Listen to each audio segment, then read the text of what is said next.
Welcome in the latest episode of that SEC podcast. I'm your host, Michael Bratton. I go by SEC Mike on Twitter, and I'm joined as always by my cousin Shane, who goes by Big Orange Voss on Twitter. What are you up to, you big Tennessee homer?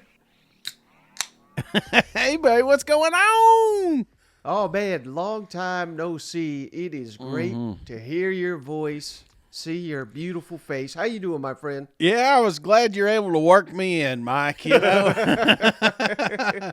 All these A-list celebrities coming through. Was Peter Burns busy today or something? No, it's good to be back on, Mike. Love the show, love the content. If you guys haven't checked it, man, get on there. Mike has put out some doozies here the last couple of days.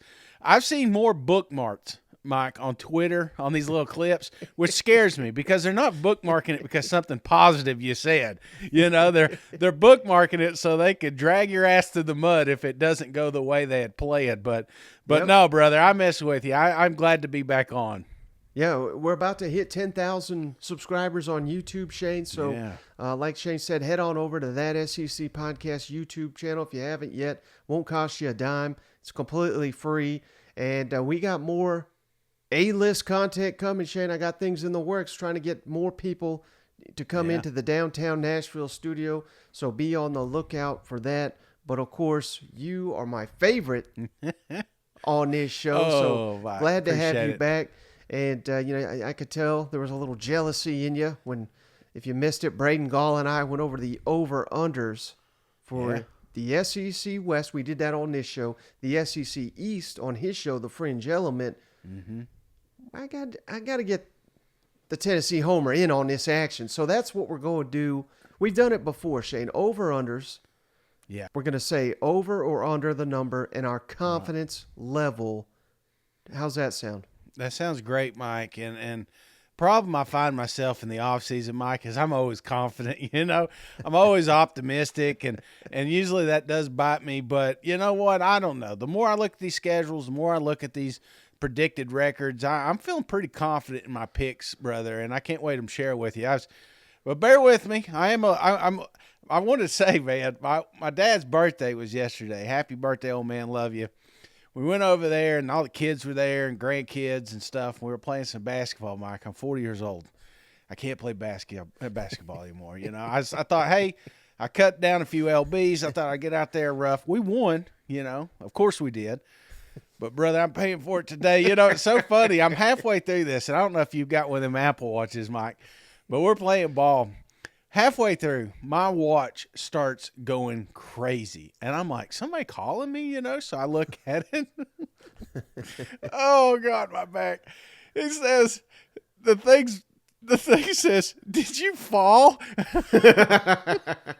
It's about to call 911 if I didn't hit the button that says I'm okay. So I'm laughing, but I'm almost in tears because I like I said, I pulled something in my back. But I'm looking at it and I couldn't believe it. I was like, no, I did not fall. So my life alert didn't quite kick in yesterday, but I am definitely paying for those 4 extra points I got last night. Well, I don't know how to transition from that, Shane, other than to say Nick Saban's, he's famous for his basketball games. So yeah, let's start with the Crimson Tide. I don't know if he's still playing or not because he's got a new hip here, you know, the last couple of years. But if he did, I'm sure you'd be on his squad here, Shane. Alabama, and this is the only one that I changed it. I changed it after talking to Braden because I think I set the line or the number too high. I think he was absolutely correct. I said 11.5 when I did it with Braden, but I'm changing it to 10.5 for the Crimson Tide next season. And before we make our selections here, Shane, let's look at Alabama's schedule for next season. I'll throw it up here, of course, on the screen if you're watching on YouTube. But Middle Tennessee opened the season at home, of course. Mm-hmm. Texas, big matchup there. Another home matchup for the Crimson Tide. How about this? At South Florida. What? That's a weird game for Alabama to be playing, but they'll be playing in front of a lot of recruits, I would imagine, down there. Ole Miss, first home game or first SEC home game at Mississippi State, at Texas A&M, big matchup there. Arkansas at home, Tennessee at home, LSU at home, at Kentucky, Chattanooga at home, and finishing up the regular season at Auburn. And, of course, we got to note, I forgot to mention, Shane, these over-unders. These are, of course, just the regular season. Right. Doesn't count a bowl game, doesn't playoff appearances, SEC championship. So, Alabama, 10.5 is the number I'm setting it at. Are you going over? Are you going under? And what's your confidence in your selection? Maybe let's go 0 to 100. I think we've done that before.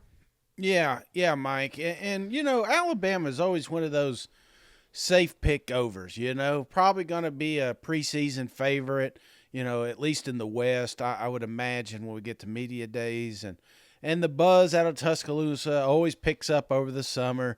Some quarterback emerges, some playmaker does some spectacular thing, and then you're convinced Nick Saban's doing another undefeated national championship run. But, Mike, this isn't your Papaw's Bama, I think here the last couple of seasons there's been a lot left on the field and a lot of head scratching, especially last year. I mean, obviously the Tennessee LSU game, those stand out the most, but there was a battle with Texas. There was a battle with Texas A&M. I was never sold that Alabama was just going to steamroll any team on their schedule. And so coming into this year, you're kind of doing the same thing, except they don't have their Heisman quarterback, So I'm not – you're talking 10.5 wins, Mike. So that means are they going to lose 2 games or not? Mm-hmm. I think they do, brother. I think they do. I know. I mean, there's a couple of tricky games in there. I mean, obviously it helps to have Arkansas and Tennessee and LSU at home. I think that's very, very important. But – those are very losable games if you catch them at the wrong time. Third Saturday in October, you saw it last year in Knoxville. Texas A&M, that's another team that's a little scary. Texas earlier in the season is a scary game to me. So it's not that I don't think Alabama can run the board, because I truly believe they can. But they drop that one game every year, and then there's another one that you're kind of looking at it as not a 50-50, but hey, I give you a handful of these. That Arkansas, Tennessee, LSU, Kentucky run, Texas A&M. I mean, those are back to back to back. I mean, there are a couple losses in there, in my opinion. So my confidence is not high though, because it is Nick Saban, and I keep waiting for the revenge tour. It's supposed to be last year, or maybe it's this year. So I'm going to go under, but I'm only going to go about 65% sure there. Okay. Yeah, well, I mean, I like that pick, Shane. And, one thing Alabama has struggled in recent seasons is on the road. And there's not a lot of on the road matchups here that scare you. At A&M certainly is a big one. They've kind of, I don't want to say had your number, but of course they beat you 2 years ago in Kyle Field. Could have beat you last year had they executed there in the final play of the game. At Auburn, that's always tricky, that Iron Bowl. You just never know. There's been many a times where Alabama had a better team than Auburn, but the game's on the plains and Auburn finds a way. You mentioned Kentucky on the road late in the season. That's potentially a lot tougher game than people realize, but I don't know. I say they may lose one of those games, but if we're going the under, that means they're probably going to lose a home game, which, that's difficult. Bryant-Denny, one of the toughest places in the country to come out of there with a win, Shane. But you are 100% right. I'm going under as well. I've got a little bit stronger confidence in you, Shane. I'm going 70%. Okay. And this just more, I don't know. I just feel like the West is catching up to Alabama. And clearly we saw it last year. They didn't even win the division. Not saying they can't this year, but I think 10-2 is a reasonable record for Alabama. So I almost have to take the under, given new quarterback, new offensive and defensive coordinators, so much turnover there. They're going to have the best roster in the West, but hell, they had the best roster last year too, and it didn't matter much for winning that division. So give me the under for Alabama. It almost feels like there's more question marks coming into this year than there was last year. You know, I think the defense will improve. I think that was maybe a one-off.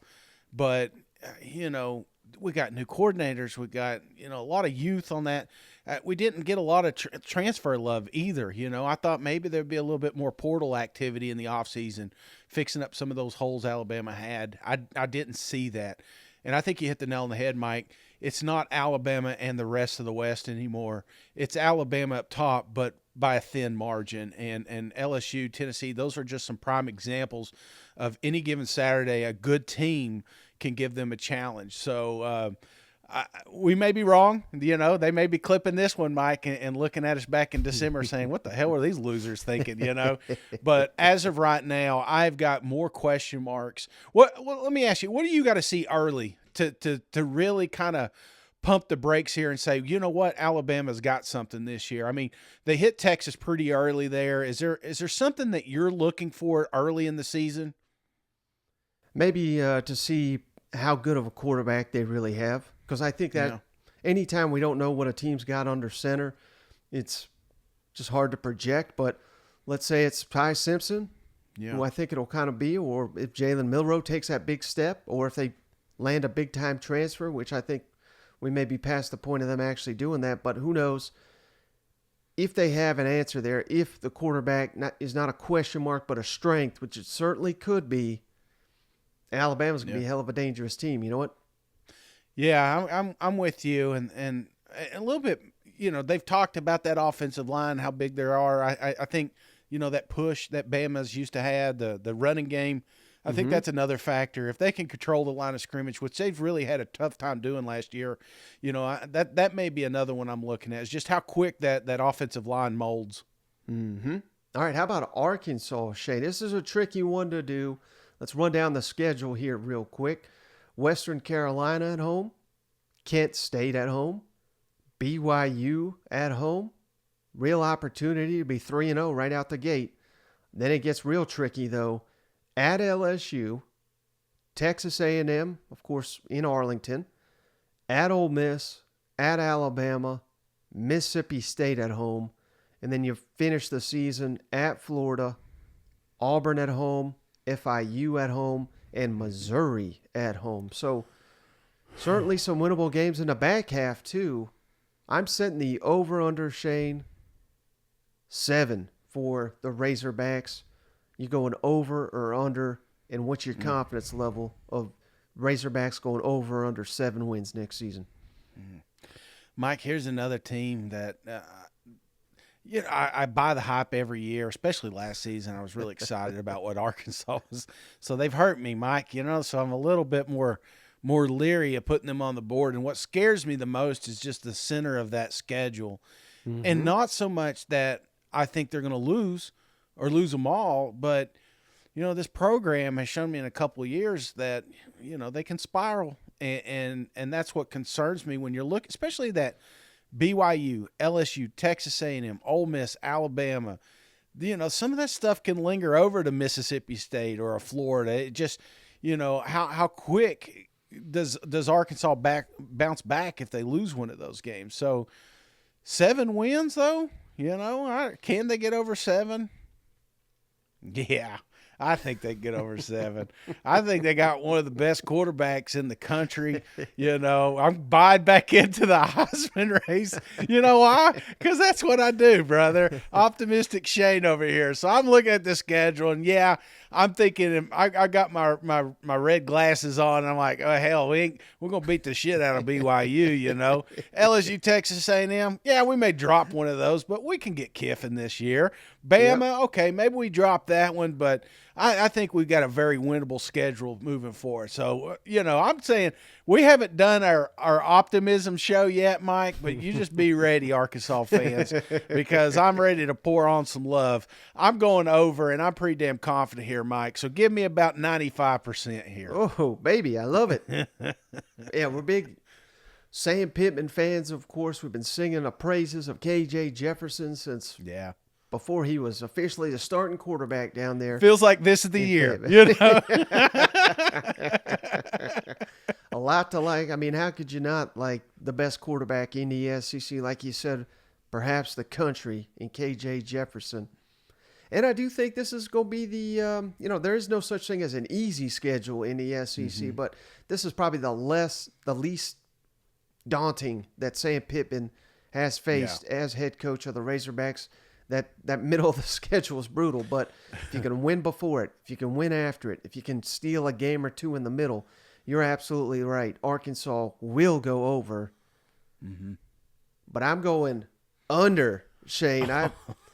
What? I don't know. 12th in the They've SEC hurt you, huh? in returning production. A lot of, players coming and going via the transfer portal. New offensive coordinator, new defensive coordinator. We may have upgraded at both. I don't know, but that'll remain to be seen. But I'm going under. I don't have a ton of confidence in that pick because I think you could be absolutely right. They could be, 8-9 win team once again. But, I think 7 is the right number, but I'm not going to be lame here and push and say, 7-5. So I'll go 6-6. I don't feel great about it. I'm giving that 20% confidence. So on the lower end of the spectrum, but boy, I don't know. You flipped script this year, Mike. Well, I just think when you got KJ Jefferson and Rocket Sanders, it just seems like that is going to win 6 of your games. We just need something from the defense, and I like what they've done in the portal here. Maybe we can get one of these kids, these young athletes that they signed this year, to step up and be instant, contributors on that side of the ball. So that's what I'm kind of basing it on here. Is I think the defense improves. I think the offense will be okay. KJ, if we can keep him healthy, man, where he doesn't have to win every game by himself, I think Arkansas can surprise. I think they may be the surprise team here.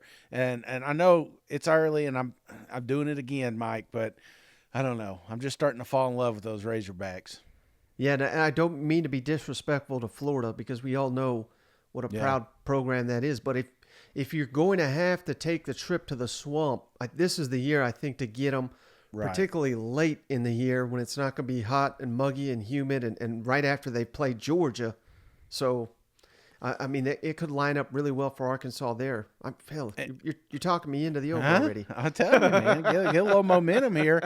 They win those first 3 games, Mike. I think Western Carolina is not a problem, Kent State, but you got BYU at home this year. And, you could really, if you could wreck them, I mean, just absolutely wreck them. Going into that LSU game, all that confidence in the world, you don't have to win them all. You just need to win some of them. And I think that's the problem. Arkansas is like all or nothing sometimes, and they start drifting off. As long as they can keep it center line, I think Arkansas's got a good enough team to be exciting in the West. All right, how about Auburn, Shane? Let's go run down the schedule here. UMass at home. Nice, should be a layup for Auburn to open the season. At California, interesting matchup there. Sanford, no, not Stanford. Sanford, week 3 coming to town. At Texas A&M, that'll be a critical game. Georgia at home. At LSU. Ole Miss at home.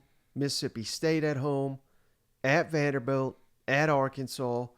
New Mexico State at home. And then the Iron Bowl. But at least you're getting Alabama at home. I'm setting the over-under, Shane, for the Auburn Tigers in the first season under Hugh Freeze, 7. So you going over or under, and what's your confidence level that Auburn goes over or under 7 wins? Oh, Mike, that one's a tough one. It's always tough with these first-year coaches, and I know we've seen Hugh Freeze, we've seen what he's been able to do, but it's. And one thing I will say, they didn't lose everything in Auburn, which is good, especially on that defense side of the ball. Yeah. But you're talking, I mean, we got some tough games here, man. At A&M, Georgia, LSU, brother, Bama. I mean, that's where's your wins at? I'm convinced, obviously, that Hugh Freeze was the best hire. Well, I don't want to say best hire, but I think it was for for the options they had, I think he was a hell of a hire, and I think he's going to get Auburn to the right place. But I don't think it's year one, Mike. I think when you look at what LSU did year one, I think that was more of a anomaly than it was, something we're going to see moving forward in the future. Auburn's got a lot of work to do, brother, and not so much just like I always think about when I was at a grocery store. You go down these aisles and they're all these items are fronted. What they'll do is they'll bring the cans to the front. Night shift will come in there and they'll make it look all pretty. But if you move one of those cans, there ain't shit behind it. You know what I'm saying? That's kind of what I think Auburn's going to look like coming in the season. I think we're going to watch a UMass game, maybe even California, and be convinced that Auburn's back. But that depth is going to be the problem for them, and that depth is going to cause them to lose more games, especially more than 5. So I'm going under here, and I'm pretty confident here. I'm going to go about 85% here. Oh. Yeah, here's the deal with Auburn, Shane. Right now they're in the honeymoon phase where Hugh Freeze is going to return us to glory. He was the perfect hire, and we got all the pieces. We're going to win 10 games. You know what I mean? But you're right. You go on the road week 2 and you lose to Cal, which I'm not saying will happen, but let's say it does. Then reality sets in. Man, we got an uphill climb here to rebuild this thing into an SEC West contender. But on the good side, when you open against UMass and Cal and Samford, that is a real opportunity that even if this team is not 100% where you want it to be, this is a real opportunity to be 3-0 coming into conference play. So, right.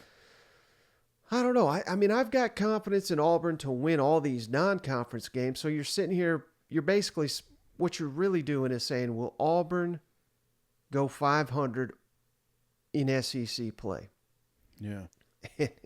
Like you said, it ain't easy with Georgia at LSU, Bama, all these teams. Of course, the Mississippi schools at Arkansas, at A&M. I mean, they may be underdog in all of them, Shane. They might really be. But give me that over, Shane. I'm calling it now, Shane. I think something crazy is going to happen this year. And the one I have circled, maybe, this is late March. This will come back and bite me in the ass probably. Oh, yeah. Mark this down, guys. Give me Auburn to win the Iron Bowl this year under Hugh Freeze. They're going to have so much momentum. That'll be the game that gets them to that 8th win, hits the over. I'm going over. And a confidence level, Shane, almost the exact opposite of you. 15%. 15% Auburn goes over 7. But give me the over. I like the over right now. Mike, it's not too late to clip this and do it again. I won't tell anybody we had this conversation. You could redo it because you're talking about because that's what people are going to be talking about is that Mike said that he could see Auburn. How confident are you in that game? Are you saying the Iron Bowl's a coin toss, or are you just feeling it? You're feeling them winning that because Auburn's got a fun schedule. If they can get through the Mississippi schools and go Vanderbilt, Arkansas, New Mexico, can build some momentum. Yes, I could see that being exciting, but I mean, you're talking about beating Nick Saban, which it took me forever to convince myself they weren't going to win 11 games this year. So what's your confidence? I mean, what is your confidence? Where are you coming from on this? I mean, hell, Brian Harsin should have done it. You know what I mean? Yeah. Gus Malzahn, last time he had him at home, I believe he did it. So, I mean, this is, again, I just think there'll be massive underdogs. They'll probably be 14-point underdogs, something crazy like that. But man, that's why they call it a rivalry, brother. I mean, crazy things happen. I think Hugh Freeze maybe a little bit in Nick Saban's head. Yeah, he's in your DMs too, I guess. Selling you all this propaganda. So, hey, I'm certainly going out on a limb on that, but I blame you. You got this in my head when you said, look at this end of this schedule, how they could potentially be on a heater going into that Iron Bowl. If they do, I mean, we'll be singing the praises of Auburn all off season going into 2024. You know what? All right, man. I love it. Building it up, but it ain't happening. I just don't see it. I may be wrong. I usually am. All right. How about LSU, Shane? This one, very good team. We all know. Run down the schedule here. Just defending SEC West champions. Florida State in Orlando. That's the opener. Top 10 matchup, most likely in the preseason. So that's going to be a heck of a game. Grambling State at home, at Mississippi State, Arkansas at home, at Ole Miss, at Missouri, Auburn at home, Army at home, at Alabama, Florida at home, Georgia State at home, and Texas A&M at home to round out the schedule. Tough schedule. I mean, right. I think most teams would not have a winning record playing a lot of these teams, but LSU's built a little different. I'm going over under 9.5 for them LSU Tigers. You going over or under that one? I get, LSU's a tricky one to me, Mike. It's like, how much credit do we give it in the last season? Part of me with LSU is like, I'm buying in. The way they finished the season, these boys were playing tough. Another year under Kelly, a full off season.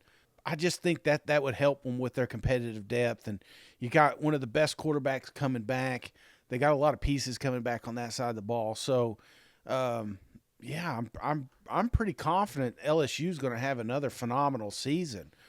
So when you're saying 9.5, that means they could lose 2 games. All right. So naturally, you find Alabama in the schedule and you say, okay, let's give them a loss there. Not that they're going to, but I think that's more of a 60-40 game right now, in my opinion.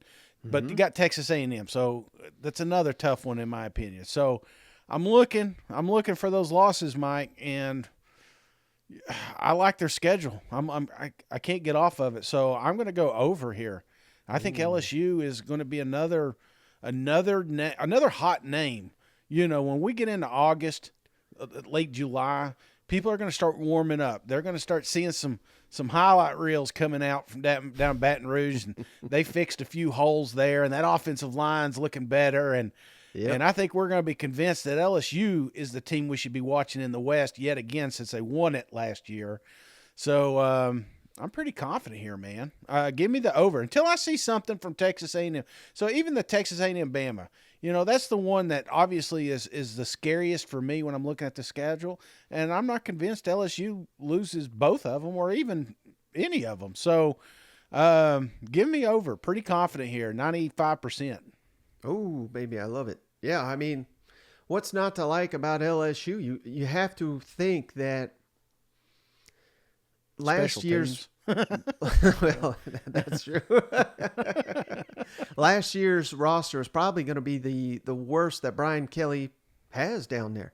And it wasn't a bad roster, so I'm not sitting here trashing it, but they had a lot of players enter the portal, and they probably had a lot of players that didn't quite fit what they wanted to do down there, and maybe some players didn't buy in. Now you get another year of buy-in. They see the results. I mean, there was times that Florida State game was that was hard to watch at times. Tennessee came down there and just absolutely killed you. And then that A&M game, it's kind of hard to just kind of move on from that. They almost no-showed at that one. And right. They had, I don't think it was a great chance, but they had a chance to make the college football playoff. Had they beaten A&M, they would have had to beat Georgia. No one was beating Georgia. So very little chance that could have happened, but the path was there. But that got blown up because they got blown out basically by A&M. So that's, you got to hope that was a one-off, and I think it was, Shane. I'm kind of right there with you. I'm strongly leaning towards the over because I think LSU is here to stay. I think they're just going to be better and better. And right now, they're my favorite to win the West once again. I'm not too. I mean, at Alabama, that's an incredibly difficult matchup, but LSU's won down there before. I ain't scared to pick LSU in that matchup. So give me LSU over 75%. I'd probably go a little bit higher, Shane, if not for that. I don't have respect for Florida State. I'll just tell you.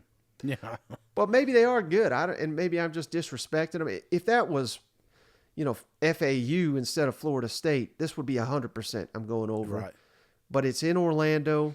Crazy things can happen on the road. Season opener.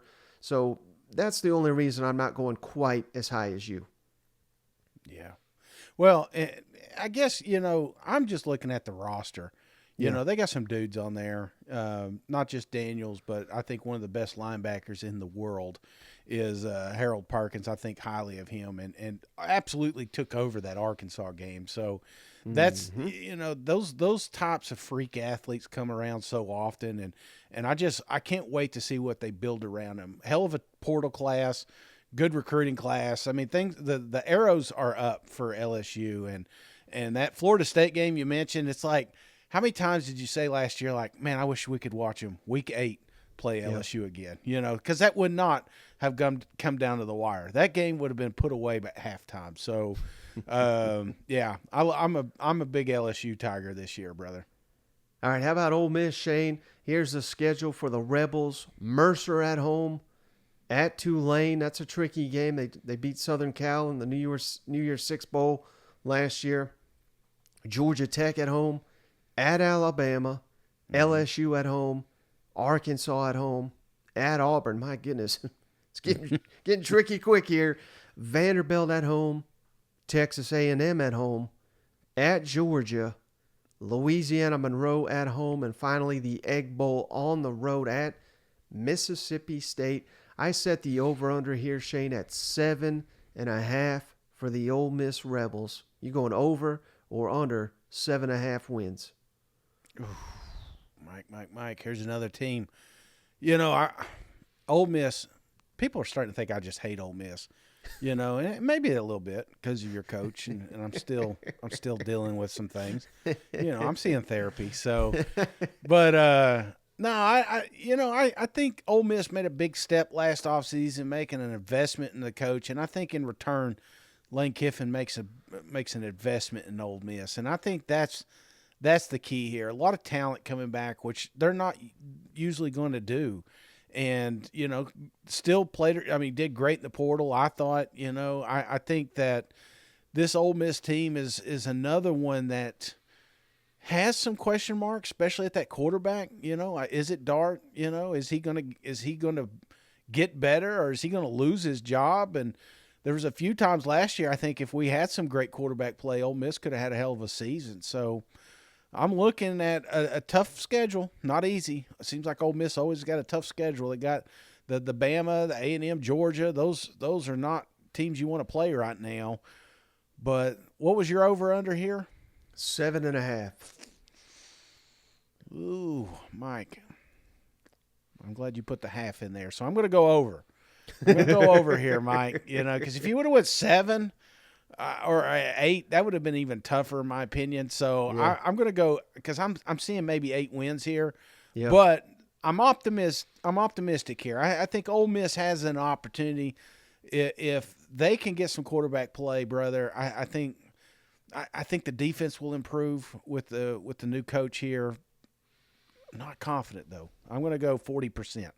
Ooh, 40%. And that's that Lane Kiffin hate. Yeah, stirring up in your heart there. You know. I want to go burn this couch now. You know. Lane, one of the best coaches in the SEC. There's a reason there was all that speculation. The moment Brian Harsin was fired, I mean, Lane was number 1 on the coaching board, depending on who you believe. So you don't have speculation like that without Lane Kiffin being a great coach. Pete Golding, I think, again, Alabama fans will mock him because he's not elite, and he's far from elite, but he's a hell of a lot better than what they've had to work with in years past at Ole Miss. So I think that's a big upgrade for him. Man, that Georgia game, I hate to write someone off just because of one game, but it makes you kind of think Ole Miss doesn't have a chance to win the West this year. Because basically you got to run the table if you're going to do it. And you got to hope that, you can win at Alabama. That's right. Included into that. That is incredibly tough. Winning on the road in the Egg Bowl. It's one of the toughest places. Not just for any opponent that comes in there, but it's especially tricky for Ole Miss to come into Starkville and get a win. So I'm seeing some losses here, Shane, but I'm right there with you. I'll go over for Ole Miss. I think about 8-4 is kind of my expectation right now. And this, if Lane Kiffin wasn't the coach, I'd be going way under, because I think he's I think he is a really great coach, and I think they would have had a lot better year had that all the speculation not run rampant at the end of last season. So give me over. I'm going a little bit more confident than you, 50% in my opinion. I like Ole Miss to hit that over, but again, that Georgia game, that Alabama game on the road, hell, even that Tulane game on the road, they'll beat the hell out of Tulane. But if they don't show up, that's going to be Tulane's Super Bowl right there, week 2 of the season. You know what? Well, let me ask you, Mike, because this is I don't want to say a unique schedule, but it is.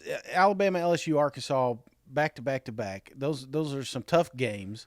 Yeah. And then you get a bye, and then you got Auburn, Vandy, and then you ramp up again with A&M, Georgia, back to back. So what do you need? Okay, if we see Mercer, Tulane, Georgia Tech, if Ole Miss comes out here and just runs them ragged, what are you looking for? Kind of similar to the question I asked earlier. What do you need to see to buy into the fact that the Ole Miss Alabama game is going to be a ball game? I think we need to see Ole Miss on defense take that big step. And, they don't got Georgia players. They don't got Alabama players. They don't even have LSU players. So I'm not sitting here saying shut down defense, but I need to see takeaways. Slow down. Yeah. I need to see aggressiveness. I need to see getting to the quarterback and forcing mistakes. If they can do that, play that style of defense, they could play with anybody, because that's right. Your ticket to beating Alabama and Georgia and LSU is stealing possessions, give Lane Kiffin more opportunities to generate points with that offense.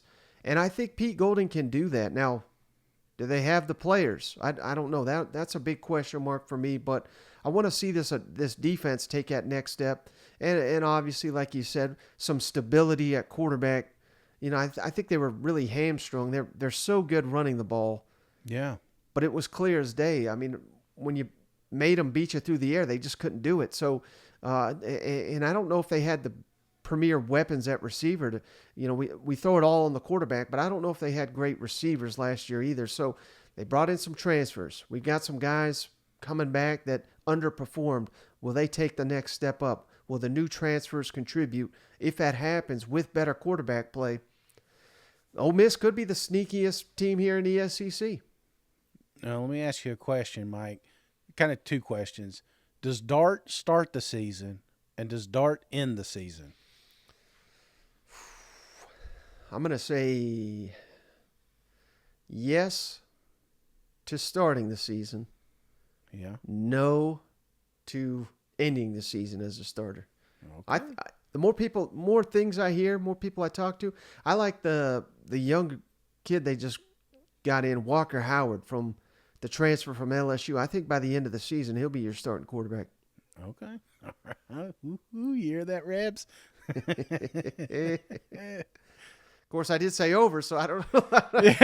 Maybe he's going to win. Maybe he wins it out. They really struggle with Bama, and they make the change. All right, how about Mississippi State? Shane, let's run down the schedule here. Southeast Louisiana to open the season. Arizona at home. LSU at home, maybe the biggest game of the year. At South Carolina. Alabama at home. Western Michigan at home. At Arkansas. At Auburn. Kentucky at home. At Texas A&M. Southern Miss at home. And Ole Miss at home. Man, a lot of home games there for Mississippi State. I've set the over-under, Shane, at 6.5. Hell, you just take care of your home games, you're going to win 8 games. But that includes the likes of LSU and Alabama, Kentucky, Ole Miss. Yeah. So some tricky games here, but some winnable games here. You going over or under 6.5 for Mississippi State. Man, Mike, I hate to be this guy, but Mississippi State is one of the teams I am so out on right now, and I know it's early, and we got a lot of there's going to be players emerge. There's going to I want Arnett to do well. We missed the Pirate. We don't want to see any drop off from the build up because Mississippi State has been growing year after year, and I think we're going to see, man, a little foot off the gas this season, and I hate to be the guy to do that. I'm not going to be the only one. I've already heard it from several others, but I think this is going to be a rough season, brother, and I'm going to go under, and not super confident, but 65% confident here. I mean, I love Will Rogers, but this is going to be a different offense. It's going to be a different team. I see some natural drop off, and mainly on the defense side of the ball, just completely gutted out. So that's what I think kept them in a lot of games last year. And if you take that away, I think they really struggle here, especially late in the season. So, yeah, give me the under. And Mike, please tell me I'm wrong. Tell me I'm wrong. Bring them back up, Mike. Give me some positive words. It's such a unknown with Zach Arnett as your head coach. Yeah. Transitioning to Zach or Kevin Barbay, the new offensive coordinator, moving away from what Mike Leach did for so many years. But I hate to do it, Shane, but I think I'll go under as well for Mississippi State. But I don't have near as much confidence level as you in the under, because Mississippi State always disrespected, always a stingy team. But man, we got some dogs there in the SEC West. You know what? Now you drop Georgia from the East that you had last year, and you add South Carolina. Unfortunately, that is in Columbia, one of the toughest places to play. But remember, we'll get to South Carolina here in a minute. They got North Carolina. They got Georgia before they play Mississippi State. So that maybe that's a little bit, maybe we're overlooking. I mean, maybe that's more of a coin toss game. I don't know. But, Mississippi State's going to have to win a game like that on the road, because I don't think they're beating Alabama at home. I don't think that, they're going to beat LSU at home. As I'm sitting here looking at it, I mean, they certainly could, but I'm not predicting that. How could I if I'm going under? So, yeah, I mean, I think that's the problem. The games, when I'm looking at their schedule, the games that are like coin tosses to me are all away. I'm looking at an Auburn, maybe an Arkansas later in the season. If you're gonna make a mistake, South Carolina. These are games that you'd love to have them at home, but they're all away. And how well does this team play on the road? So that's my concern. Yeah. So I like I said, I'm not going near as high as you confidence level. I go 15%. Not sure if I said that yet or not, but give me the under, and I hopefully they prove us wrong. But there's just so many unknowns with Mississippi State right now. I can't really bet on the over with them. Is there a team with more question marks coming into this year than Mississippi State? I think the one we're about to do, brother, Texas A&M. I mean, hell, they can win the SEC. They could finish dead last in the conference. Neither one would stun me. Let's go over their schedule here. Texas A&M opens against New Mexico. Then they go at Miami week 2. ULM week 3 at home. Auburn at home. Arkansas in Arlington. Alabama at home. At Tennessee after that. South Carolina at home, at Ole Miss, Mississippi State at home, Abilene Christian at home, and finishing the year at LSU. I'm setting the over-under, Shane, 8 for the Texas A&M Aggies. So that's a tricky one. You either got to go under 7 or less, or over 9 or more for the Aggies, who return more production than anybody in the conference, Shane. Tricky team here to project. You going over or under for them Aggies? There's only one team that hurt me more than Arkansas last year, and it was the Texas A&M Aggies, brother. Remember that? Well, it seemed like yesterday I was saying they were going to be the best team in the SEC, and they didn't even make a damn bowl, But they went out there and they got a coordinator, right? That's going to fix things, because they just run the same old plays everybody else is doing. So a dig's a dig, Mike. So I'm a little leery. I'm a little leery, very leery. Very, very, very literate. So, I'm before I tell you over and under, I'm going to tell you 2% is going to be my number here, Okay. because that's my confidence level. I'm very, very, very not confident. But you look at the Miami game. I think obviously that's the one that stands out. I think September 9th we're going to know if A&M is firing Jimbo or not. I really think so. I think after that game we're going to be either convinced that last year was a one-off or that we didn't learn anything and Jimbo's boneheaded just what's the word I'm looking for? His mind, like he's in his own, he unwilling to adapt. If that kicks in and we're still seeing bits and pieces of Jimbo, I think we're going to be in a long season. But Mike, there's so much talent, much talent on this roster, man. There's so much more talent coming in. A&M is a program, if ran properly, should be at the top echelon of the SEC year in, year out. And I think they're getting back, Mike. I think last year was a one-off. I liked what I saw from Connor late in the season. I think a full off-season, getting acclimated with these receivers and this offense and this new coordinator, I think we're going to see an improvement on that side of the ball. I'm buying in, Mike, which I probably shouldn't, and A&M fans are probably pissed that I'm picking them. They got some tough teams, man. I'm looking at Tennessee. I'm looking at LSU late in the season. Alabama, there's some tough ones. But I think they do just enough to go over. And so confident, I'm going to stick with that too. In fact, I'm going to change it to 2.5%. Pretty confident. The more I've convinced myself. Tell me I'm wrong, Mike. Well, it's almost the opposite issue we just discussed with Mississippi State, Shane. You look at the away games at Miami, of course, at Tennessee. That could be one hell of a tough game, but maybe overlooking that one. At Ole Miss, well, hell, at LSU too. But the point I'm trying to make is they should win at least two of those. Mm-hmm. And every home game, Alabama included, I'm not saying they will win it, but they have an opportunity. I think they should be favorite in every one of those aside from Alabama. And again, they play Alabama as well as anybody in the country. So I think you have to go over. I'm right there with you. And again, I'm kind of leaning more towards, returning so much production. And I know last year was a travesty. So what is that really worth? But, all the press they got for that number one class, and I realize some guys have transferred out, but a lot more have stayed. Those guys will be a year more experienced. We've got our quarterback finally.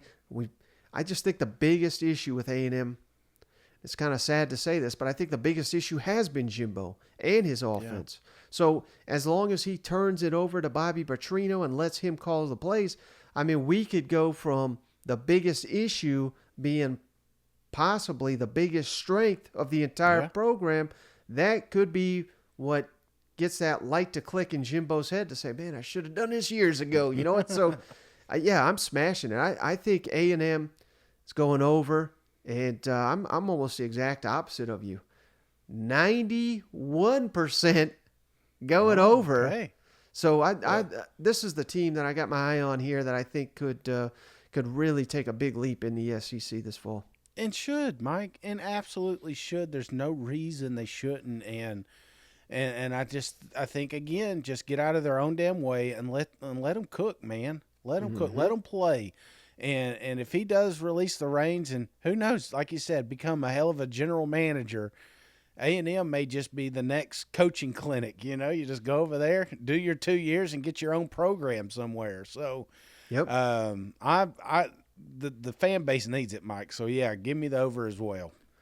All right, how about the Florida Gators, Shane, jumping to the SEC East? Let's go over their schedule. At Utah, right out the gate. McNeese State at home. Tennessee at home. Charlotte at home. At Kentucky, which has been a thorn in your side here lately. Vanderbilt at home, which somehow you found a way to lose to last year. South Carolina on the road. Georgia in Jacksonville, of course. Arkansas at home. At LSU. At Missouri. And Florida State at home. Incredibly difficult schedule here for Billy Napier and company, filled with landmines. I mean, there's 8 games here I could see them dropping. Now, that doesn't mean they're going to lose all those. I mean, surely they'll do better than that, but several tricky games, and many of the, ones like Kentucky, South Carolina, and Missouri, you should beat. But again, they're all on the road. That makes those even more dangerous, makes them all losable, and throw Utah into that mix. Over, under, I've said that here, Shane, 6. So, are they going bowling or not? Yeah, ain't that something? That's where we're at in 2023. Are the Florida Gators going to go to a bowl game or not? Let me ask you, if they don't go to a bowl game, do they retain Billy? Do you think he's gone? I mean, I know they've got a lot of things, and there's a lot of, there's going to be a lot of excuses coming out of Gainesville if it goes bad, but. I'm already starting to see the injuries pile up. I mean, it's just, I don't know. It feels like a storm is brewing out there, man. I think getting rid of him would be a mistake. I honestly do, because this seems like a slow rebuild, and I think it was, they kind of fooled us after beating Utah, where we said, "Oh my God, this guy, this guy could coach. Look what he's gotten out of Anthony Richardson. Now he was never as good again." So here's the thing, because I we hate putting people on the hot seat here in March, and I'm not saying he's on the hot seat, but I think the only way Billy Napier gets fired, and I don't even know if this will do it, Shane, but if Georgia beats them like 50-0, and at LSU, what if they beat them 48-0? If they're just not competitive, they're not fighting hard, maybe you do pull the trigger. But short of that, Florida State, maybe they embarrass you at home. I don't think any of those will happen. I think Florida may be, and I keep saying the biggest surprise. Everybody can't be a big surprise, but what they need is they need to keep these games close and find a way to pull off a miracle here to hit this over. So I think that is certainly could happen with better defense and a running attack here. But yeah, I don't know. I don't like the odds of them doing it. What about you? Yeah, and I just think because the number's so low, you just naturally want to go over. I don't see the Florida Gators not going bowling, and I think they do it.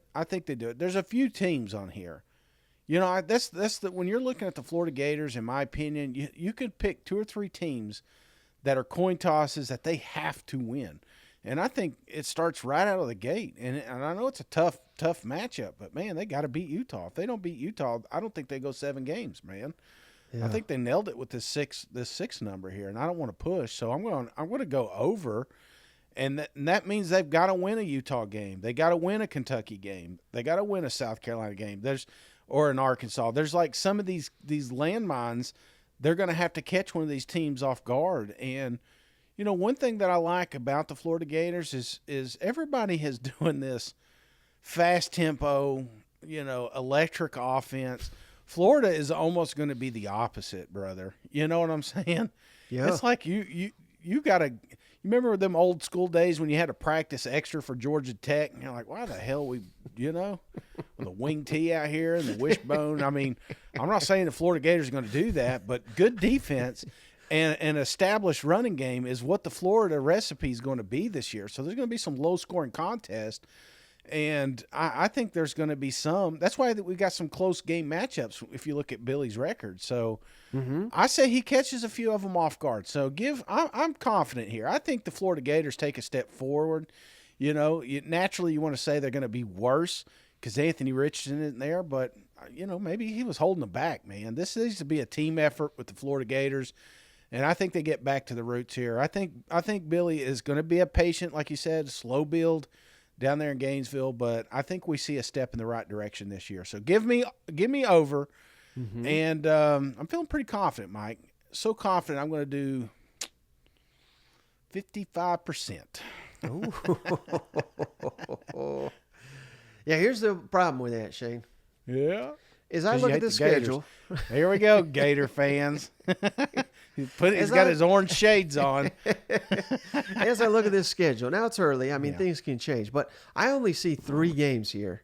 McNeese State, Charlotte, and Vanderbilt that are guaranteed wins. Mm-hmm. And I can't remember a time in my life that's been the case with the Florida Gators. So let's give you 3 there. So to go over, we got to get 4 more. Right. And I'm not saying it can happen, because it certainly could. We take strides. Maybe this new defensive coordinator is a genius, and we dump the last guy we got, and we get a lot better, and we win games like at Missouri. They outclassed South Carolina, that's for sure. Even though this year it'll be Williams-Brice. Kentucky, you got to turn the tide there at some point. Maybe this is the year you do it. You win some of those games, you are hitting the over. But I'm going under, Shane, and I'll go 80% confident. And I hate to do it, because I think Florida will go to a bowl game. I think they're going to be 6-6 again, if I had to project it right now. But again, we're not doing pushes. So what's more likely in my mind? That they win 7, they win 5. I think what's more likely is 5, unfortunately. And I'll be happy to be wrong. Remember, I was the idiot. I had Florida second in the East last year at SEC Media Days. So I was way off then. Maybe I'll be way off. Maybe I was overselling them. Now I'm underselling them. So they'll be much happier this time around. You know what? You could take the boy out of Knoxville, but you can't take the Knoxville out of the boy, can you? It's funny because I look at Florida, and when I'm looking at these other schedules, there's been a lot. I'm like, well, they'll win that game. Arkansas, they'll beat Florida. But then when I flip it and I'm looking at Florida, I'm like, well, you can't really just say Arkansas is going to beat them. You can't say Missouri's going to come down, or Missouri's going to beat them late in the season, or even that Kentucky game. The Utah. If they win one of those, that's what you're talking about. It's just, and that's the season. It's going to be a damn grind. They're going to have to fight their asses off this year, but they just got to catch 1 or 2 of them off guard, kind of like Vanderbilt did them last year. Just. You weren't expecting a ball game, and next thing you know, everybody's like, shit, are you watching what Florida's doing right now? So I think that's what we're going to see a lot of this season.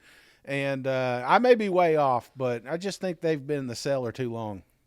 All right, how about the Georgia Bulldogs, Shane? Let's go over this murderer's row that they are set to face here. UT Martin right out the gate, in Athens, of course. Ball State. They're still fielding the team, apparently. That game is also in Athens. South Carolina at home. UAB at home. At Auburn. Kentucky at home. At Vanderbilt. Even though that'll be a home field advantage for the Bulldogs. Florida in Jacksonville. Missouri at home. Ole Miss at home. At Tennessee. And then at Georgia Tech. I'm setting the over-under, Shane. 11.5. I don't think they've ever set an over-under at 12. This may be the first year they actually do it, but 11.5. I think that is going to be the number. Would you go over or under? So you're essentially betting on whether Georgia's going to go perfect yet again. Man, that's a tough one, brother. It's one thing to go 11, because then you could push it and you're like, okay, yeah, they'll drop one game, but you're basically saying they're running the table. Are they running the table against everybody? That means they're beating a Mizzou, an Ole Miss, a Tennessee at Tennessee, Kentucky, South Carolina. Well, I mean, they've been doing it every year, so it's kind of, I'm trying to convince myself here, but I don't know. I just think like you're asking for it. So, no, I don't. Even though I don't know exactly who the quarterback is, even though we kind of do, I don't think it matters because the season ramps up so slow.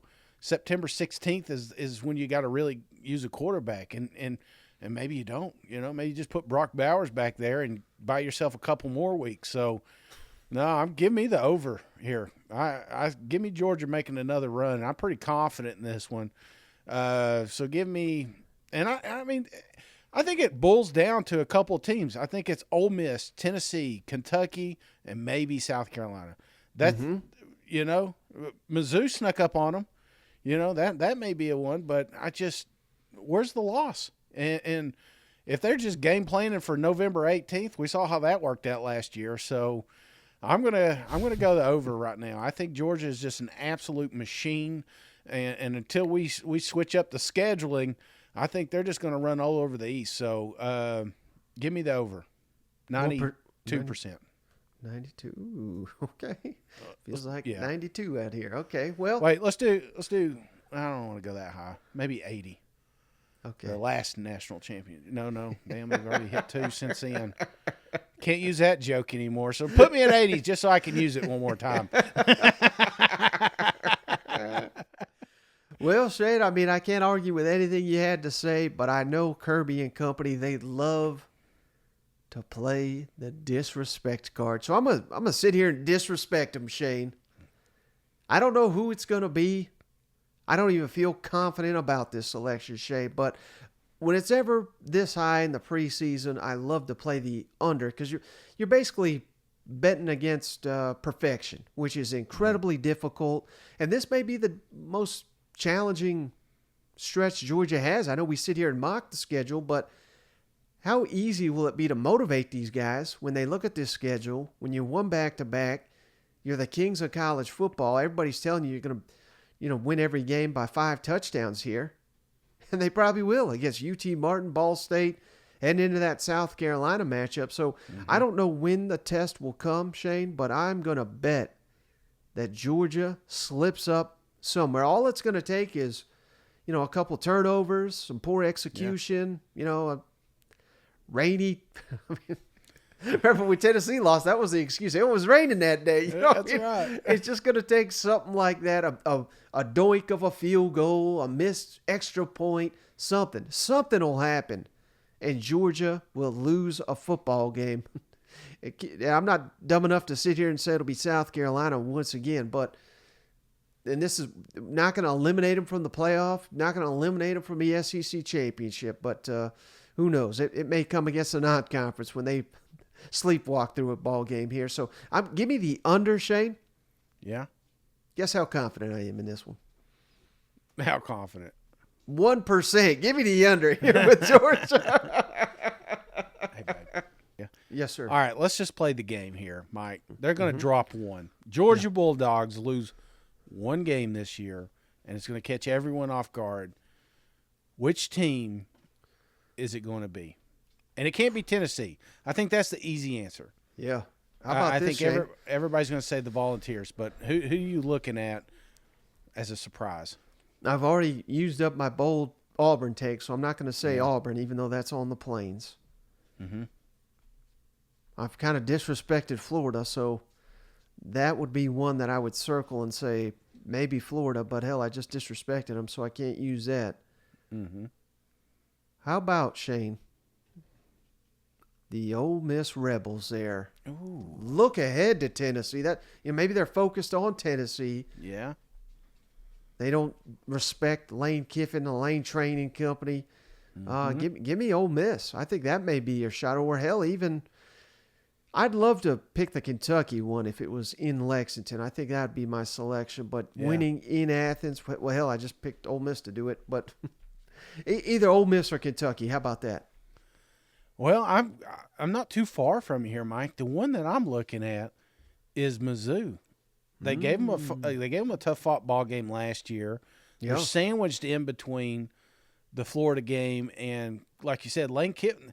I mean, that has its own pull. It's going to have media attention. Not a lot of people talk about that Mizzou Georgia matchup.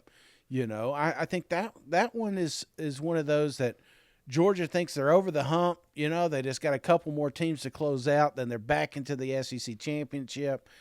And then next thing you know, it's halftime and it's a one-score game. So, and if Mizzou can get that quarterback, figured out, I think they could be a sleeper, which we're going to talk about here in a minute. But yeah, I'm going Mizzou here for if there is a team to catch the Georgia Bulldogs off.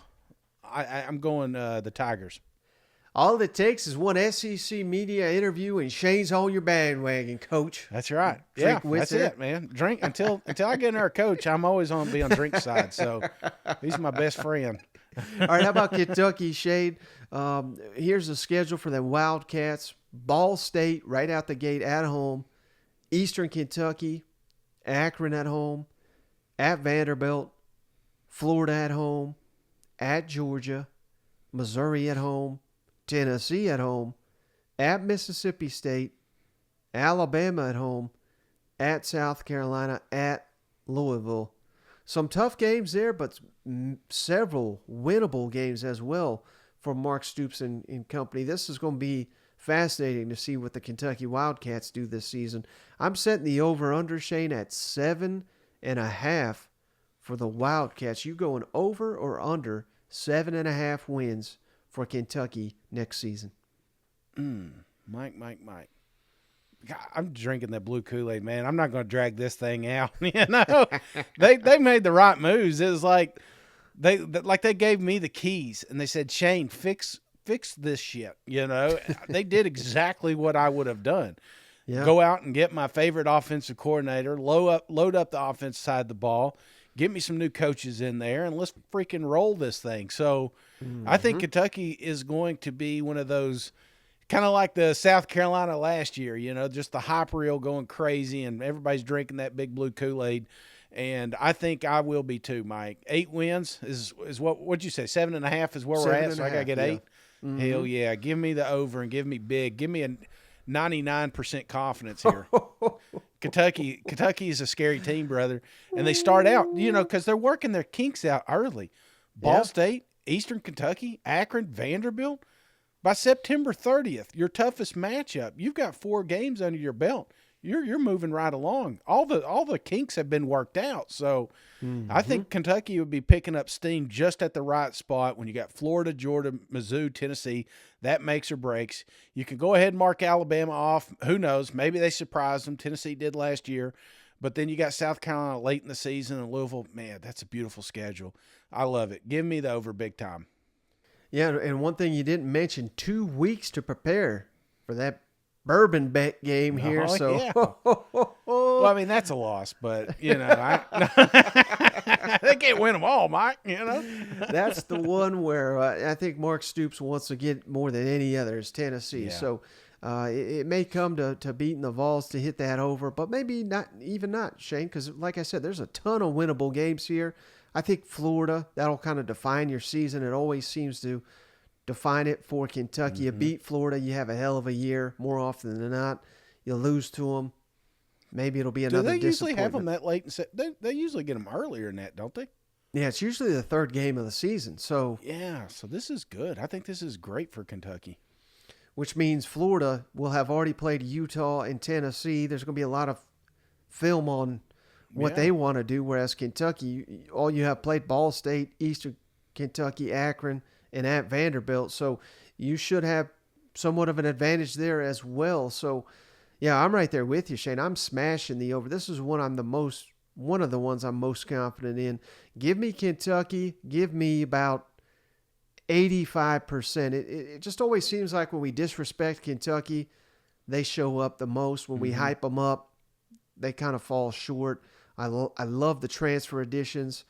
I think they may have even upgraded over losing Will Levis at quarterback and getting in Devin Leary from NC State. So I love the over with Kentucky here. God, if I see any more Will Levis throws, it's like, I don't know, it's just riddled on Twitter. Sometimes it's worse than the politics side, you know. I get on there. You know, somebody making fun of Joe Biden or Will Levis. That's all I see online anymore. So well, how about Missouri? Shall we just tease that one here just a second? This could be one of the biggest improvements in the SEC.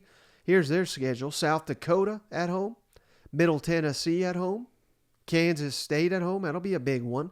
Memphis. Well, that game's in St. Louis, but still close to home. Should be a home field advantage. At Vanderbilt. LSU at home. At Kentucky. South Carolina at home. At Georgia. Tennessee at home. Florida at home. And then at Arkansas. Gotta love this schedule, I would think, if you're Eli and company. Number 2 returning production in the SEC, first overall on the defensive side of the ball. Over under, Shane, I said at 6 for the Missouri Tigers. You going over or under? So again, basically, we're saying, will the Tigers make a bowl game is essentially what you're betting on. Mike, and you're gonna pick this theme up all offseason until I see some losses to prove me wrong. I'm on the Mizzou train here, man. I think a lot of people are sleeping on this program. The quarterback situation was rough at times, yep. And I'm not convinced that last year Brady. I don't know if he's going to be this year quarterback. I don't know. I've still a lot of question marks on that part. But one thing I'm not concerned with is this defense, and this defense is going to keep them in a lot of ball games. I love their schedule right out of the gate. I mean, short of Kansas State, there's no reason they can't be 5-0, man. And you're telling me after that they just got to win 2 more. So, yeah, give me the over here. Mizzou's going to catch some teams off guard. So, and I'm pretty confident here. Give me about 82, year I was born. That sounds good. Ooh. Yeah, and I think, one of the things you just referenced there, quarterback play, Shane, I think last year, and again, Brady Cook got hurt. We'd come to find out after the season, so maybe that was part of it, but what does that say about their quarterback room that their guy was hurt so bad he needed surgery, right? Yet he continued to play. That tells me they didn't have any other options. And I know we had signed Sam Horn; he was a touted guy, but I guess he just was not ready. I have to anticipate just based on them not playing him. So I'm not saying he won't be ready this year, but the point being, Brady Cook healthy. Sam Horn, another year in the system. We've added Jake Garcia from Miami, another former touted recruit. We got options now. So I got confidence in them bringing in Kirby Moore, the offensive coordinator. First time Drinkowitz has ever hired an offensive coordinator to get that corrected, much like we do Jimbo Fisher. Love the defense, one of the biggest turnarounds in the SEC last year. And that's the side of the ball, Shane, where they had NFL talent that could have made the jump. They almost all decided to return for another season. I think Missouri, again, this number, this is not me trying to be disrespectful. This is me where I think Vegas will set the number. I think it will be around 6.5. I'm right there with you. I'm smashing it, Shane. This is the one I like more than any other. Give me Missouri and the over. This is as confident as I'm going to get here, Shane. 99%. Give me the over on the Missouri Tigers. Should be a big year for Drinking Company. You know what? Let me ask you, because we got 2 quarterbacks. The only downside, again, we got injuries. We got Cook having the surgery.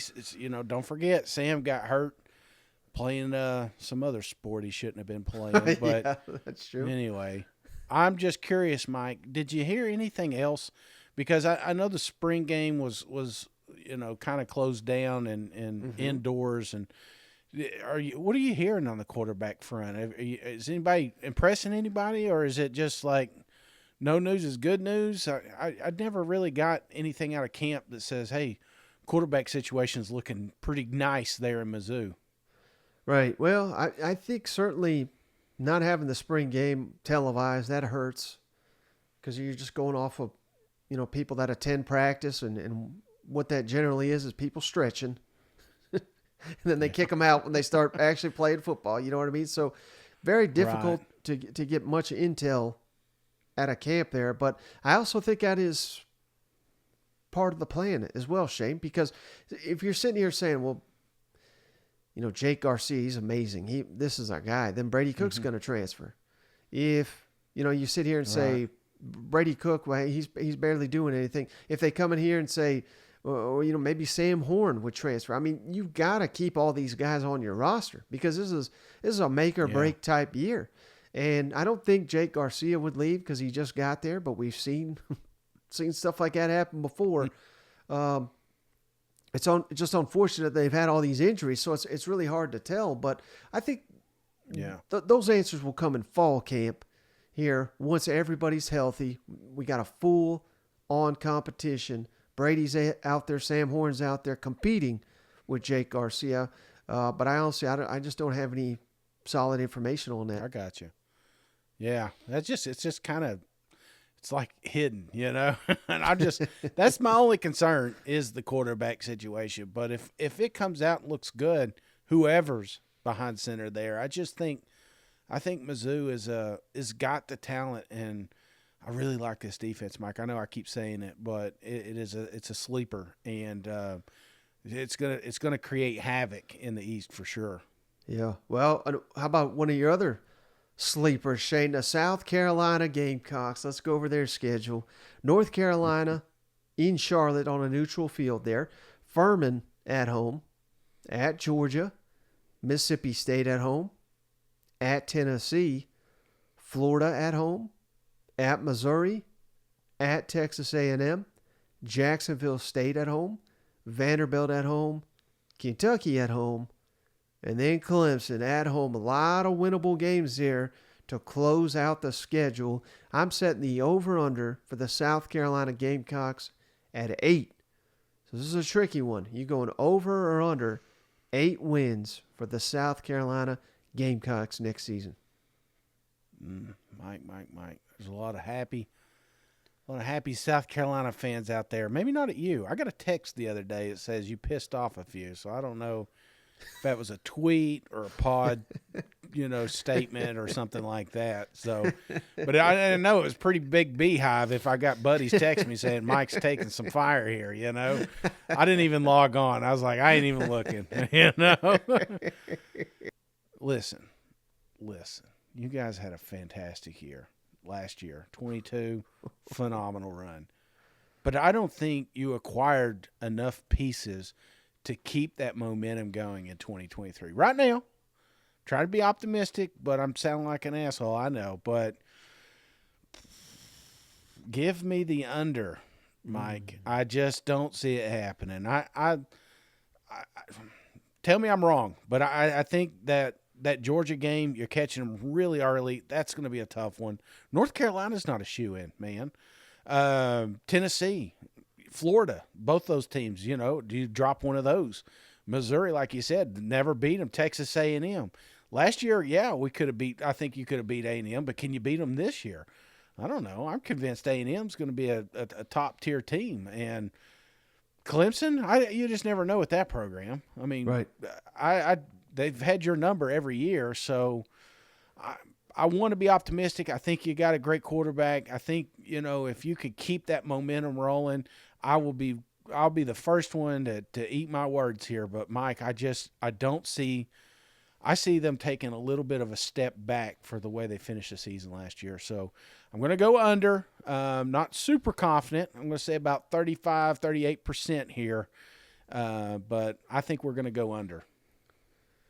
What you hear there, ladies and gentlemen, is the Tennessee Homer still upset over last season. That was a rough one, Mike. The game does not feel real to me. People are asking me about the great season we had, and I'm thinking about the Alabama game, and I'm thinking all this, and then I think about, oh shit, we did play South Carolina, and we got smoked. It just doesn't seem real. Like when you fall asleep and then you wake up 5 seconds later and you have like a full dream. That was me. It was a nightmare of the Tennessee-South Carolina matchup. So, yeah, maybe I am a little upset, South Carolina. And as you're putting your tweets together to call me a dummy, yeah, maybe I am carrying a little bit of that bias with me. But I think South Carolina is – boy, they're cocky, man. These players are cocky, and that could be a good thing or that could be a bad thing, Mike, because you're creating a bullseye for yourself. Everyone is not overlooking South Carolina anymore. The noise you created at the tail end of the season and the noise that they keep creating in the offseason, brother, there's people taking receipts, and they're looking for blood. Now, you may come out and kick their tails, and then we look back and say, buddy, South Carolina is here to stay for a long time. Beamer is building something. But if you start to fall, I'm telling you, this is a program where every other team in the East is going to put dirt on top of you. So I don't know, man. I've got more question marks with this team than I'd probably do any of them, just because of the depth and just because some of the pieces that they did lose, man. They lost some freaking talent, man. So how can I convince myself they're going to be even better next year? Tell me I'm wrong, Mike.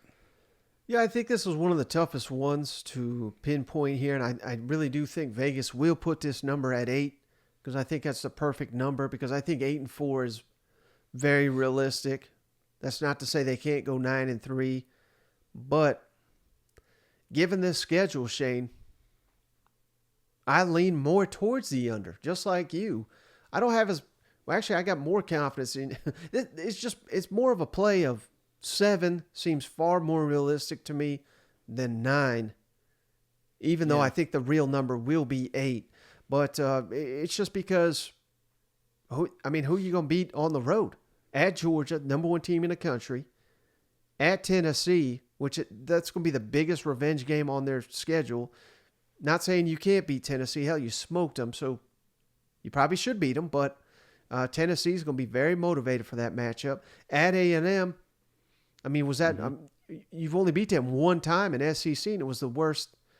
They were the worst team in the SEC last year. Will they really be that low again? At Missouri, we just mentioned it. They've never beaten them under Shane Beamer. They've owned them. Even last year, South Carolina was ranked. They lost to Missouri at home. So these are tricky. You're telling me if they're hitting it over, they're winning. They can only lose 3 of those. And we haven't even mentioned Clemson. We haven't even mentioned Florida, who just destroyed you last year. We haven't mentioned Kentucky. You beat Kentucky last year, but Will Levis didn't even. The backup they had was just awful. I don't even know if he's on it. I don't even know if he's on the team. Delete the tape. You should not even be able to find that on YouTube. You know. And we haven't even mentioned Shane, North Carolina, which I don't think they're that good. You should beat them, but NFL people are saying their quarterback is going to be probably a top 5 pick. You know what I mean? So I don't know if he's any good or not, but I'm just saying that's tricky game too. There's just too many tricky. You slip up on one of these, the under is a lock. So give me the under with South Carolina, 70%. Again, I think they'll probably win 8 games. I think that's the perfect number, but I think 7 is just more likely than 9. Does that make sense? It does. And if you remove all the talk and we fast forward to this season, and I tell you South Carolina went 8-4, are you upset as a Gamecock fan? Seriously? And if you were a Gamecock fan, Mike, are you upset? Or are you like, well, I wish we would have won this game, but 8, that's still a hell of a season. I like Beamer. Or are you just disappointed that you didn't compete for an SEC championship and that I'm just trying to gauge it here, man, because South Carolina's a tough one. Because in the same note, we talk about last year getting their ass smoked by Florida and then beating Tennessee, a team that was going to the college football playoffs.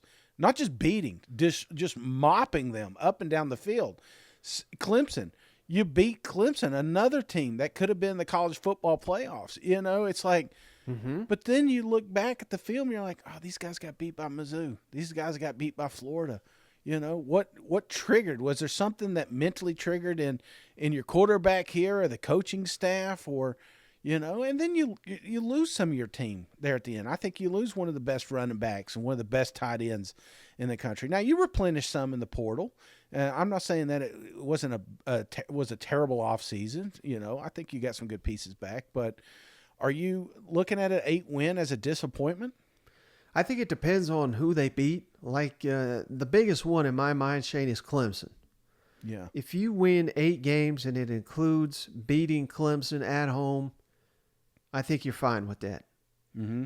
If you win 8 games but you get destroyed by Georgia, you get destroyed by Clemson, A&M flips that thing back, Tennessee beats you, I think you'd be kind of disappointed because you say, well, what the hell did we beat Florida, Missouri, and Vanderbilt and Kentucky? You know what I mean? Like, They think they're better than that, and maybe they are. But that's not to disrespect all these teams, but I think it just depends on how that plays out, if that makes sense.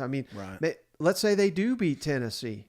Mm-hmm. Let's say they do beat A&M, but then they lose to Missouri and Kentucky and Clemson. Then you're like, well, what the hell? You know what I mean? So I think it's all about how that plays out.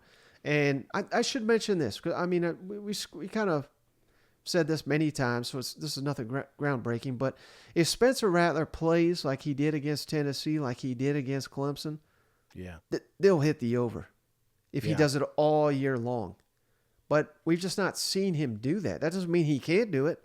Right. But that's who they need to show up against Georgia and Tennessee and Missouri and A&M and Clemson. And if he does that time and time and time again, yeah, they're going to hit that over. But I guess, and I've been one of his biggest defenders. I'm not calling him a bad player, but after hyping him up all off season, I look like a damn fool. Yeah. I would just say he's not consistent. I think that's his biggest problem, and that's why I love to see him come back, because that's what he needs to work on to be an NFL player. He needs to be consistent. You can't be so hot and cold. He needed to come back. He made the best decision. And on that positive note, Mike, it felt like he hit that gear, like you said, with the Tennessee game, with the Clemson game. It felt like he was like, oh, shit, I can do this. Like imposter syndrome. You ever heard of that? Oh, yeah. Like I'm not supposed to, you feel that you got that feeling like you're not supposed to be there. It felt like at times that's what your quarterback was doing, was like, oh, God, I can't believe, I'm not supposed to be here. And then when he was in those big moments and he took over, it's almost like he convinced himself that I am a top-tier quarterback. I am an NFL caliber quarterback. And if he could keep that light switch on going into this season, like you said, anything could happen. But the inconsistency up to that point makes it tough for me to gamble on. That's all it is. It's about money, Mike. Do I want to put money on South Carolina saying they're going to go over? Do they have the ability? Absolutely. When we talk about our optimistic show, I'm going to tune back in, South Carolina fans, because I'm very optimistic if you guys get the most out of your quarterback. But if you get some inconsistent play up to that point, it's tough for me to see you winning 9 games. Mm-hmm. And last thing I got on South Carolina, Shane, and this may not be the right comparison because now that we see what Joe Burrow is, I mean, he's one of the greatest players in recent SEC history. He's top, 2 or 3 quarterbacks in the NFL. I'm not saying Spencer Rattler is of that caliber just yet, but maybe that's the comparison if I'm South Carolina, because his first year at LSU, good player, got better there at the end. Remember, that was the insane overtime game against A&M, but they lost. Yeah. And then that was the bowl game where I thought he got his head knocked off by Central Florida, and then like a switch went off in his head, and he's been a killer ever since. Maybe that's what happened to Spencer Rattler late in the season, and maybe he will go on this insane run and be, again, maybe that's not a fair comparison because Joe Burrow is so great, but maybe he'll be the best quarterback in the SEC. It's not a stretch to say that Spencer Rattler, by the end of the year, everyone could regard him as the best quarterback in the SEC if he plays like he did against Tennessee and Clemson. And to close out the season with 4 home games, I mean, that's another. I mean, that's the sweet spot right there. If you got enough momentum, if you beat A&M, and then you come in there last 4 weeks at home in Columbia, buddy. I mean, who knows? I may be wrong. Go ahead, bookmark this thing. Come at me later. Just not right now, Well, speaking of your balls, Shay, let's go to Tennessee. Here's the rundown. Undefeated. Undefeated, Mike. Coming on. Yeah. The more I think about it, who are we losing to? What's the over-under here? Virginia in Nashville's weird game right off the docket here. Austin Peay at home, at Florida, UTSA at home, South Carolina at home, A&M at home, ton of home games here, at Alabama, at Kentucky, UConn at home, at Missouri, Georgia at home, Vanderbilt at home. I'm setting the over-under for Tennessee, 8.5. You going over or under 8.5 wins for Tennessee? Mike, I had 9 wins when you were about 10 in there, so I'm.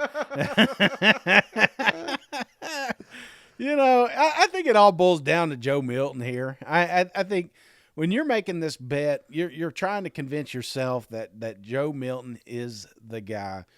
And Mike, you know me long enough to know that I think Joe Milton's the guy. And they're going to tell you he's got all the tangible pieces. But the big thing for me, Mike, similar to South Carolina, I think there was a wake-up call here when they faced Clemson. I think Joe Milton finally got the confidence that he's a Division I quarterback.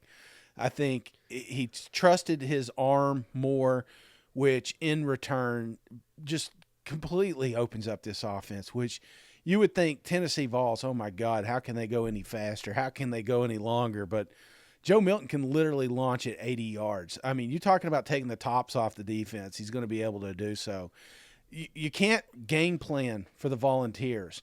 What you got to do, you saw a little bit at the end of the season. I ain't going to lie. It seems like they identified a way to slow this program down.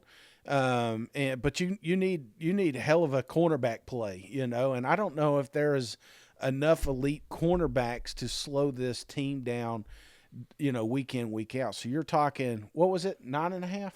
8.5. 8.5. See, look at me.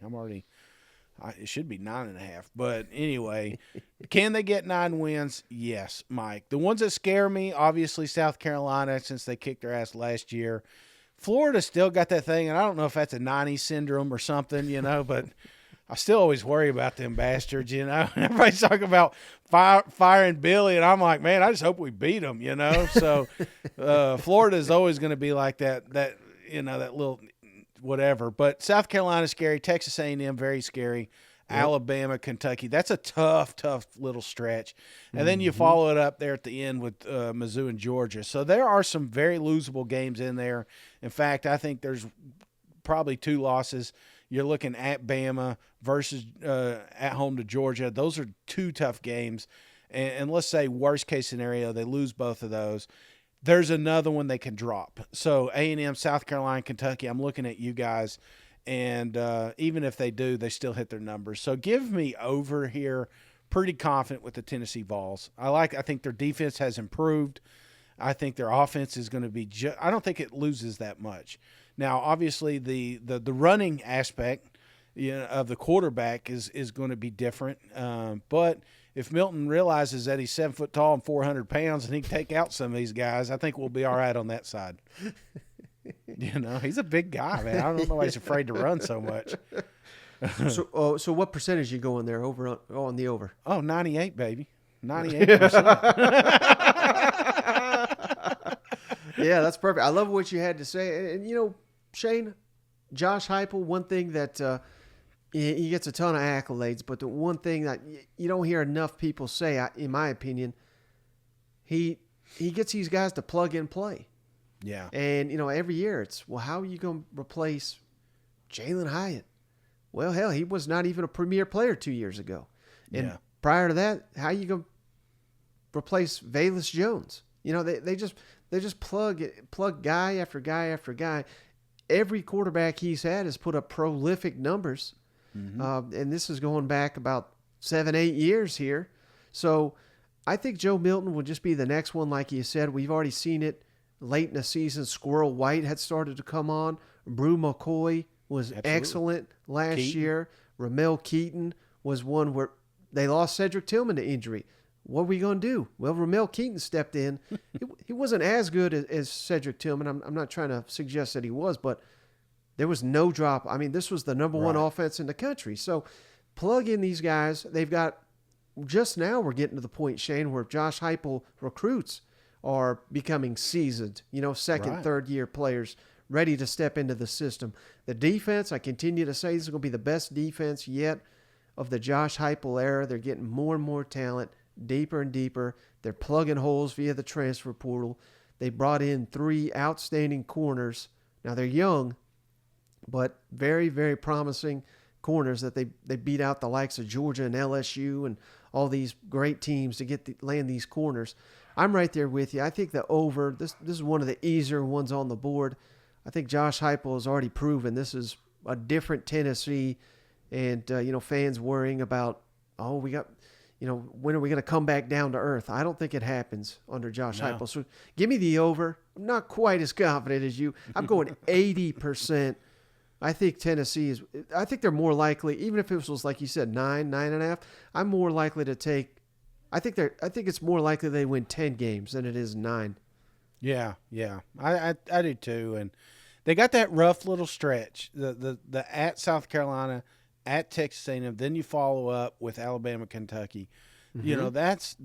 That's your season defined right there, and if they can win 2 of those games, I think we're in good shape to go get the over. And it South Carolina? Is it Texas A&M? Is it Bama again? Kentucky? I mean, it could be either one, but you just got to win 2 of them, and I'm pretty confident we'll get the over. So yeah, I'm pumped up, man. You could tell. Damn, I can't even hide it anymore. Everybody's like, God, I know who Big Orange. First time they ever turned on this thing, like, which one's Big Orange Falls again? They know.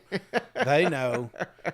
They were confused at first when you were bashing Florida, but now it's like, damn, that's him. That's all right, last but not least, Shade, Vanderbilt Commodores, here's their schedule. Hawaii at home. Man, that was a fun trip, though. I bet they traded out for Hawaii again just for that trip out there. Absolutely. Alabama, A&M at home. At Wake Forest, at UNLV, Kentucky at home, Missouri at home, at Florida, Georgia at home, at Ole Miss, Auburn at home, at South Carolina, and at Tennessee. Tricky schedule here. I'm setting the over-under for the Vanderbilt Commodores, 3.5. You going over or under 3.5 wins for the Vanderbilt Commodores next season? You think Hawaii comes in 2 weeks to get acclimated to Nashville weather? You remember that? Vander's like, hey, we're just going to be safe. We're going to go out there a week early. I'm like, I don't blame you. I would have too. So, Mike, what are we at? 3.5? That's disrespectful. I think we're looking at one of the best. I don't know. I don't want to just get everybody pumped up, but I love this one kid. Yeah. And I think when you got a quarterback like that, you can win some of these games like a Wake Forest, like a UNLV. You know, maybe you're not going to go down there and beat Georgia, but you don't need to get over 3.5. So I think they'll have 3 in the first month. Absolutely, yeah, I think so too. And Vanderbilt's one of those teams that is not a bunch of individuals. It's an absolute team effort here. Yeah. These guys bought in from day one. You could just kind of tell how that locker room vibe was, how emotional some of those wins were they had last year. That's what I like to see when I'm looking at a Vanderbilt team that's trying to build something, and they're building something. Coach Lee is a great asset up there, and I like the over. I'm with you. I think this thing gets knocked out before September's over.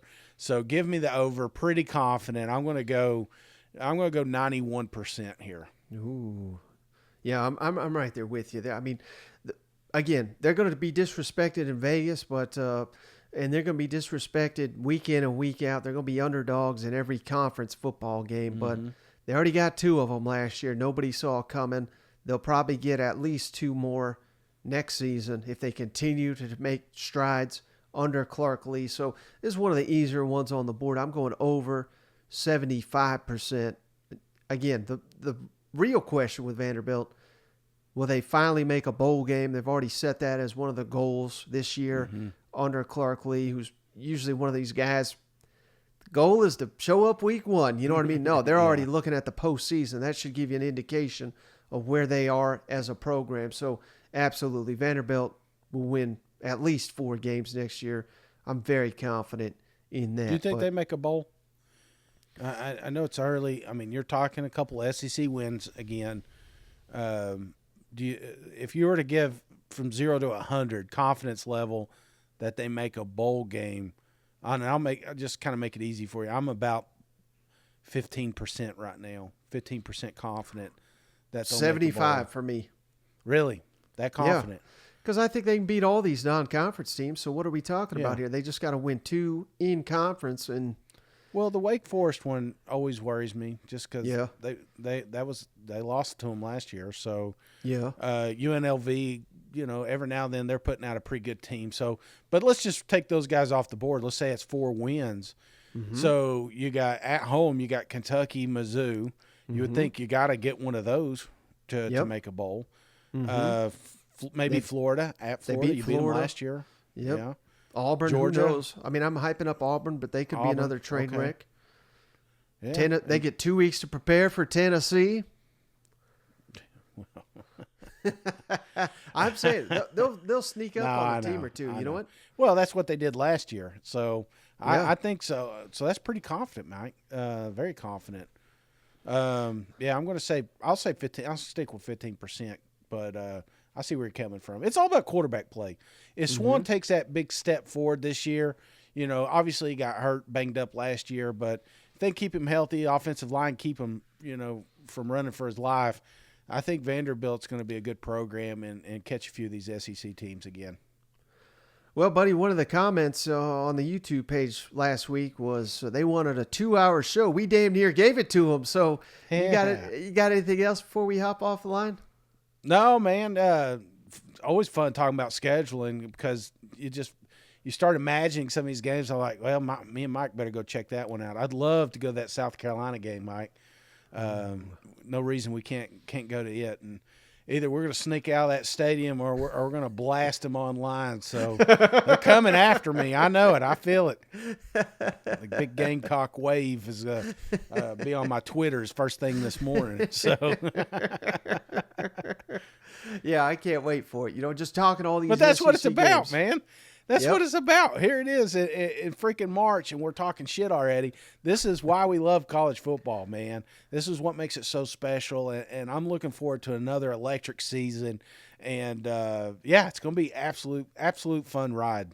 Yeah, I can't wait. Well, buddy, I think we better jump off here before we say something we regret here. So I appreciate you. As always, I appreciate each and every one of you for tuning in. We'll catch you on the next one.